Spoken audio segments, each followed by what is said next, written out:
Water is not just a resource, it is a source of life, of healing and of deep cultural significance. In India, there is no greater symbol of purity than the sacred waters of the Ganga. This river, which flows from the Himalayas, has long been venerated by millions. It carries with it the hopes and prayers of people, and for centuries it has been seen as a divine presence on earth. But why did even foreign rulers like the Mughals and later the British turn to this sacred river? Why did they seek its waters? The answer lies not just in its purity, but in its powerful symbolism.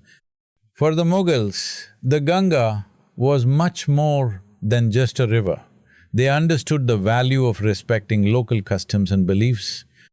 To gain acceptance and show their alignment with the local culture, they utilized Ganga water in their royal courts, temples, and even during important rituals. The Ganga was seen as a purifier, cleansing both the body and soul.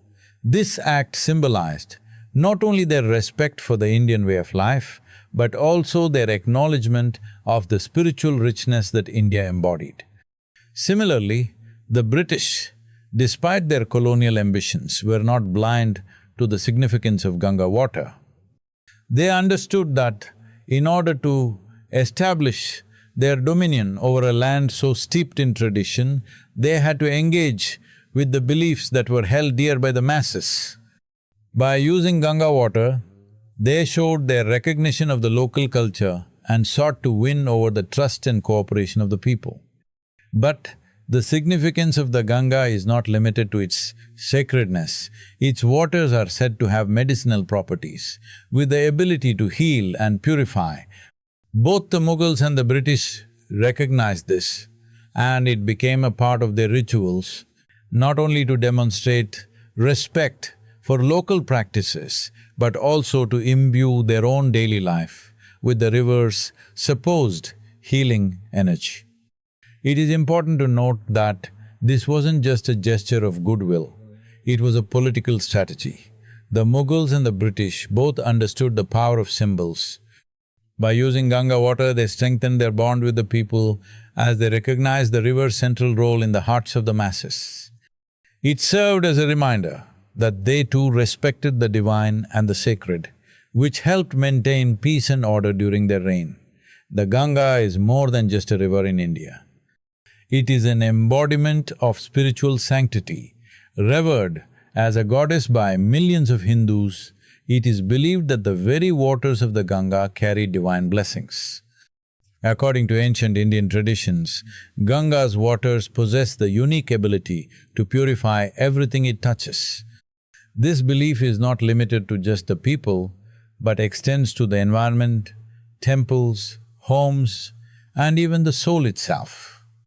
The Ganga is seen as the sacred lifeline of India, cleansing both physical and metaphysical impurities. The concept of purity in India is multifaceted. It is deeply tied to the belief in karma, or the law of cause and effect, which governs all human actions. Impurities, both internal and external, are seen as obstacles to spiritual progress. For centuries, the sacred waters of the Ganga have been the antidote to these impurities, whether through ritual bathing, immersion of ashes, or offerings made to the river. The act of bathing in the Ganga is considered an act of purification, removing not only dirt but the sins and negative influences accumulated over lifetimes. Even in death, people yearn for their final journey to be completed with the Ganga's blessings, often seeking to have their ashes scattered in its waters to attain liberation from the cycle of rebirth. When the Mughal emperors arrived in India, they saw that the river held unparalleled significance for the people. To the locals, the Ganga represented the ultimate source of spiritual rejuvenation, and its waters were not just a physical resource, but a divine element. Understanding this deep reverence, the Mughals, though foreign rulers, adopted the use of Ganga water in their royal practices. It wasn't simply to appease the masses, but also to tap into the profound spiritual aura that surrounded the river. By using Ganga water, they were symbolically aligning themselves with the divine forces that the people so highly regarded. Similarly, for the British, though their relationship with the Ganga was rooted in colonization, they too understood the river's significance. In their attempts to govern India, they realized that acknowledging local customs and traditions was essential for maintaining control. The Ganga's association with purity and sanctity made it a powerful tool, not only as a physical resource but also as a bridge between foreign rulers and the Indian population. By using the water in their rituals, the British were signaling their understanding of the spiritual landscape of India, establishing their presence within it. At a deeper level, Ganga water's symbolism as a purifier and purifier of souls goes beyond just religious practice. It also embodies the idea of renewal. The river's ability to cleanse and rejuvenate aligns with the timeless cycle of life and death that it oversees. Its waters flow from the icy heights of the Himalayas, symbolizing the highest spiritual purity, and as it journeys through the plains, it nourishes and heals all life forms. It is this purity, transcending both the physical and metaphysical realms, that captivated the Mughals and the British alike. They were not only attracted to its tangible qualities, such as its medicinal properties, but also to the unspoken power it carried. In the context of purity, the Ganga is not merely a river, it is a living entity that has the power to cleanse not just the body, but the heart and mind. Its waters are a symbol of hope, transformation and transcendence. Whether for the Mughal emperors who ruled a diverse subcontinent, or for the British who sought to establish their dominance, the Ganga was a tool of cultural connection, spiritual legitimacy and an undeniable force of nature. This recognition of the Ganga's sacredness and purity goes beyond religious sentiment. It speaks to the universal human desire for cleansing, renewal and a deeper connection to the divine. Both the Mughal and British rulers, despite their different cultural backgrounds, could not ignore the power that Ganga represented. By incorporating it into their rituals and practices, they were tapping into something greater than themselves, a timeless force that held the hearts and minds of millions. When foreign powers like the Mughals and the British arrived on the shores of India, they were not just encountering a new land with distinct geography, but an ancient civilization steeped in its own traditions, philosophies and beliefs.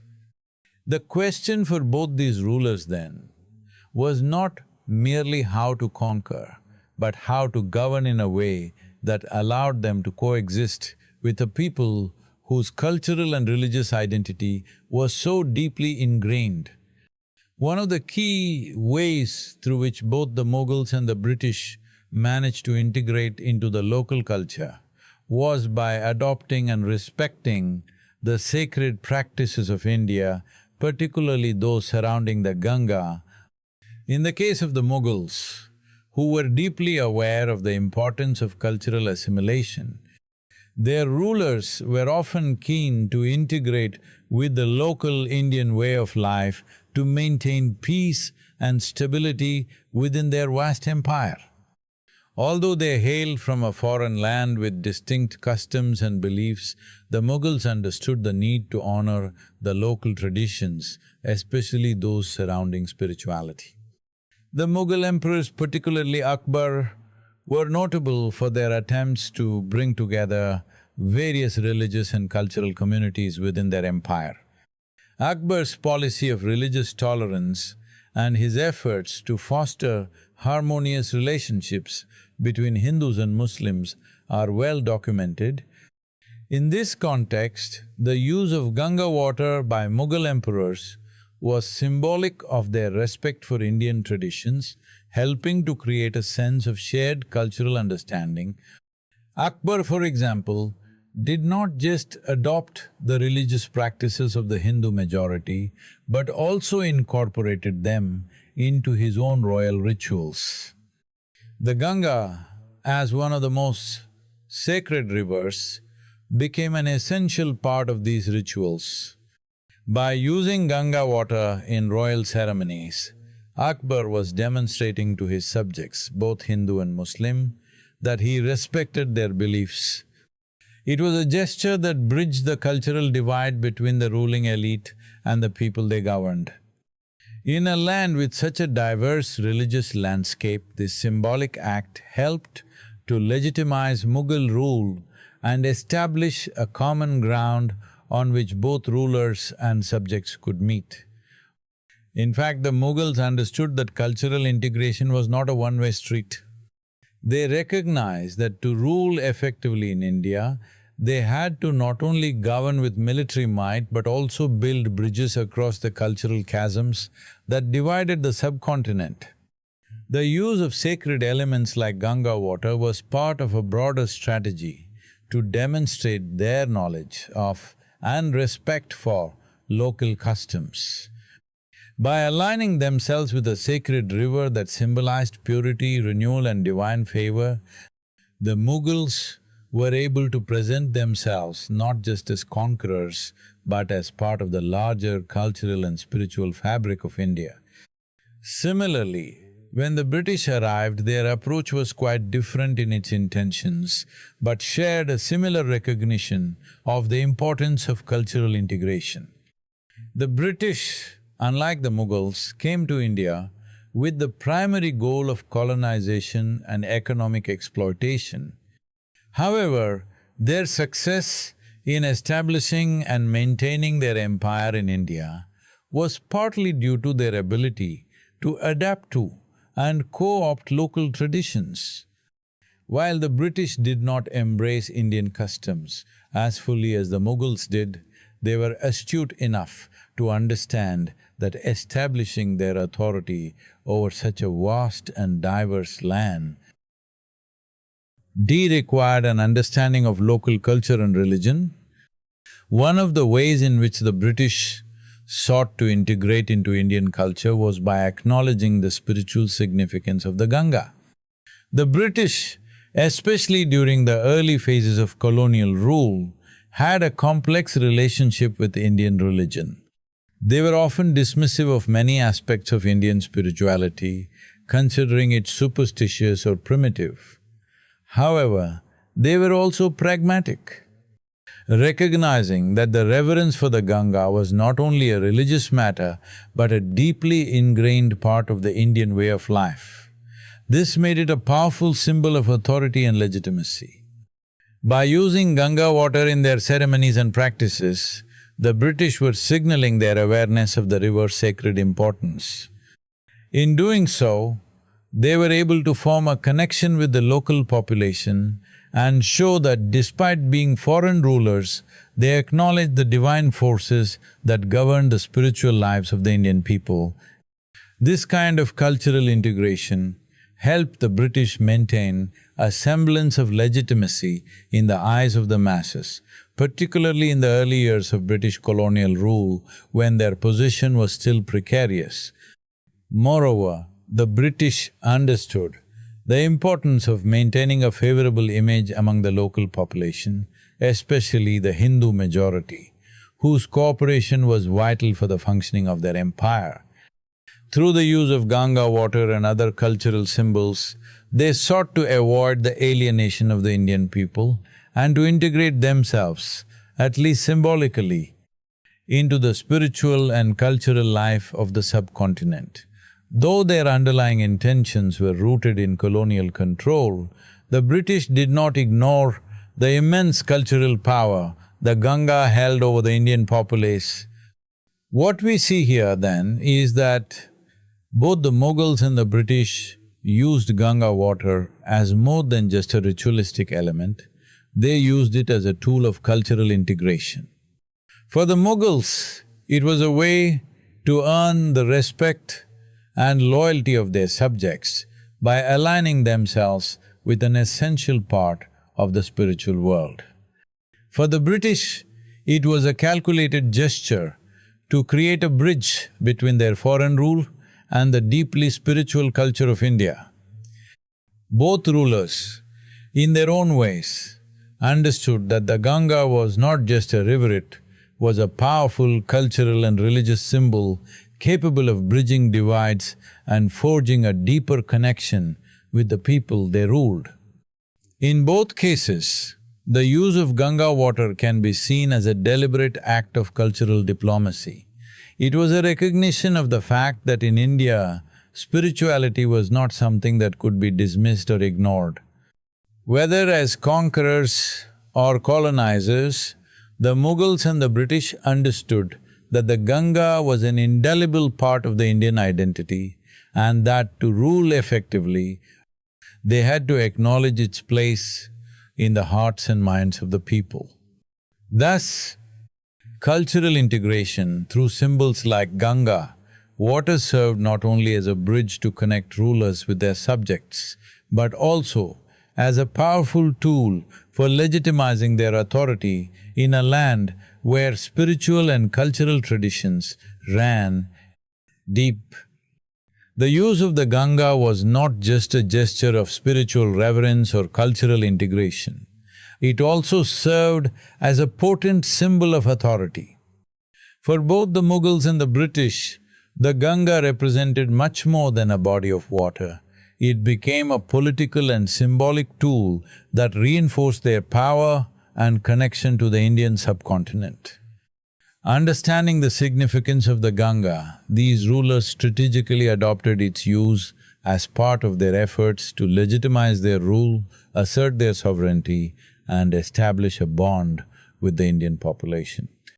For the Mughals, the Ganga was a powerful emblem that bridged the gap between the ruling elite and the local people. The Mughals, despite their military prowess and centralizing power, were a foreign dynasty in India.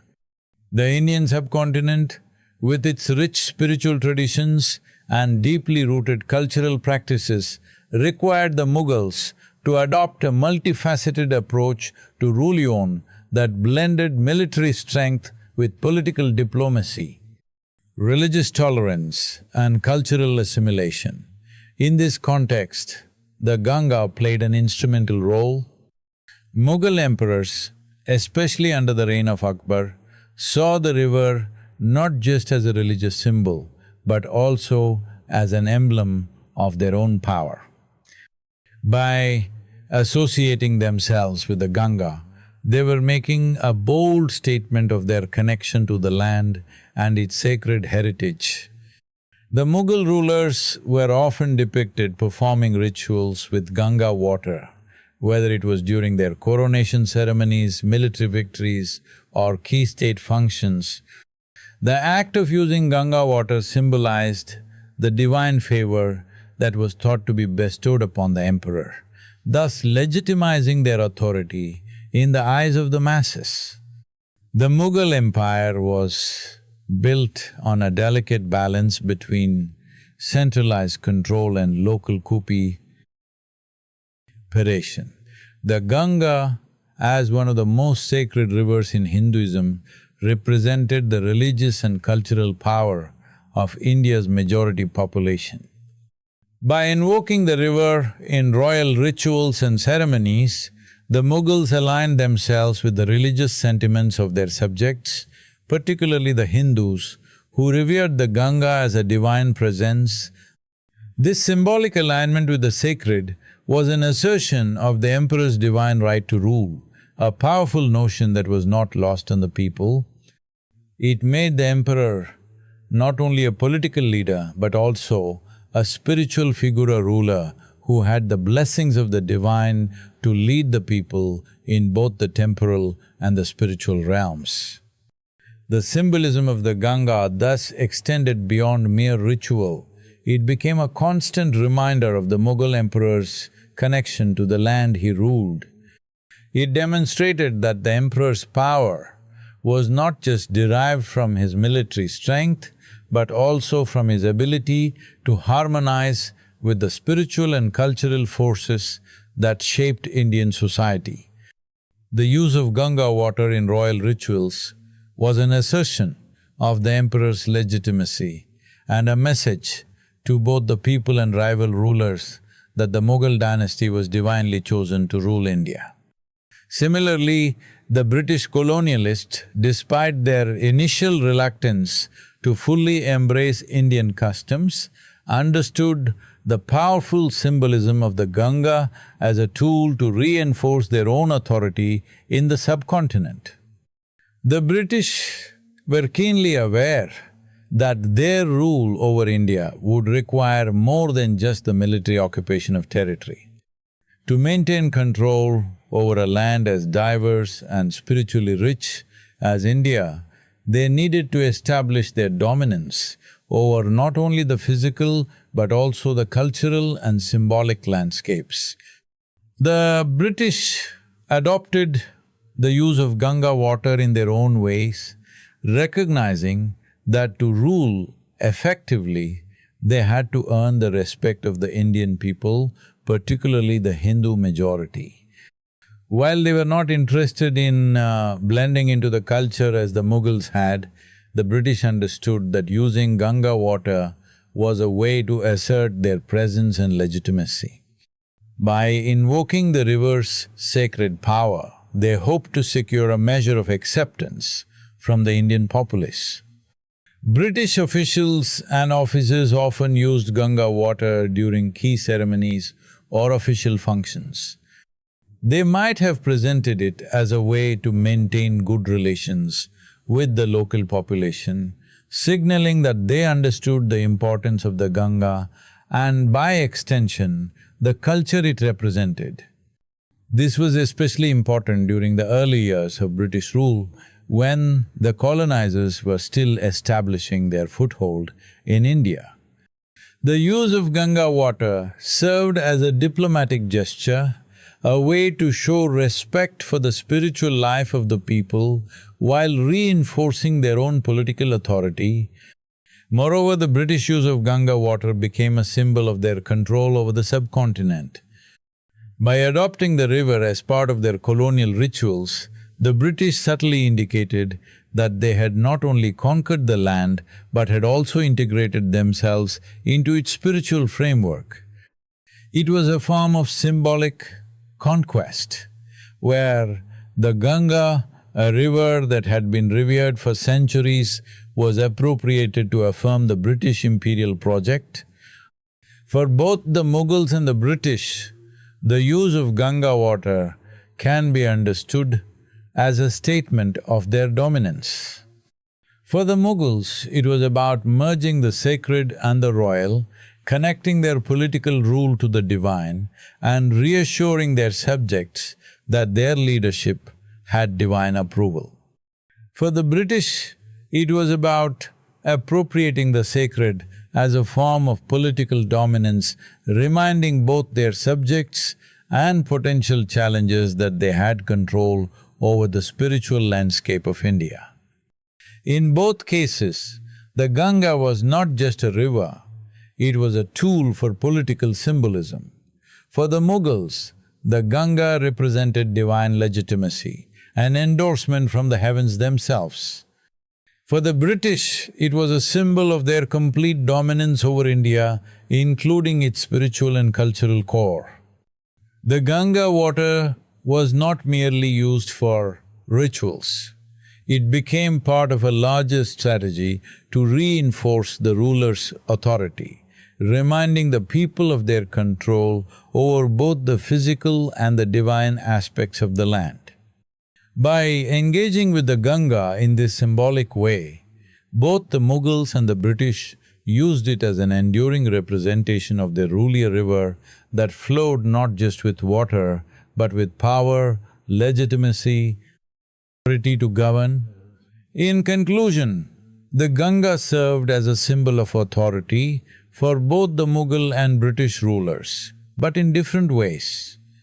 For the Mughals, it reinforced their divine right to rule and their cultural integration with the Indian population.